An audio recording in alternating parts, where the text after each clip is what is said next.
Les forces armées de la République démocratique du Congo informent l'opinion en général et la population du Nord Kivu en particulier que depuis plus de 2 jours, les terroristes du M23 soutenus par les forces de défense du Rwanda, RDF, ont mené des attaques sans succès contre les positions des FARDC à Bigega 1 et 2, Bougussa et Prémidis. Déterminés à défendre l'intégrité du pays, les forces loyalistes ont mis en déroute ces criminels tout en leur infligeant des pertes énormes.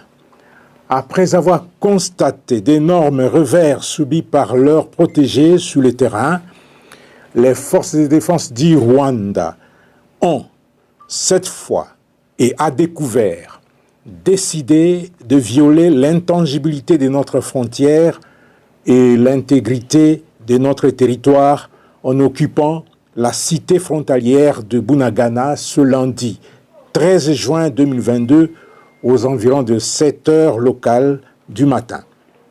Ce qui constitue ni plus ni moins une invasion de la RDC, et les forces armées de la République démocratique du Congo tireront toutes les conséquences qui s'imposent et défendront la patrie. Les forces armées de la République démocratique du Congo, tout en exhortant la population à la vigilance, lui demandent de lui faire confiance, de ne pas céder à la panique, à la peur et à la désolation. Qu'elle se souvienne de ce qui s'est passé en 2013 sur les mêmes acteurs et les mêmes environnements. Toutes les dispositions sont mises en place pour la reprise en main de la situation.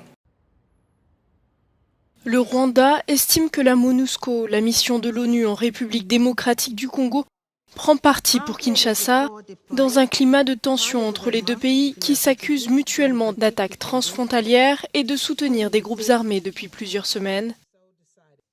Samedi, les Nations Unies ont publié un communiqué appelant tous les groupes armés à cesser immédiatement toute forme de violence dans l'est de la RDC. La mission onusienne compte plus de 14 000 casques bleus déployés dans le pays. La porte-parole du gouvernement rwandais, Yolande Makolo, a répondu sur Twitter appelant à l'arrêt des bombardements commis par la RDC. Elle a ensuite pointé du doigt la force de l'ONU qui ne peut pas faire partie de cette agression ou rester les bras croisés sans devenir complice. Elle estime qu'en prenant parti dans ce conflit, la MONUSCO a contribué de manière significative à l'intransigeance du gouvernement de la RDC dans les bombardements.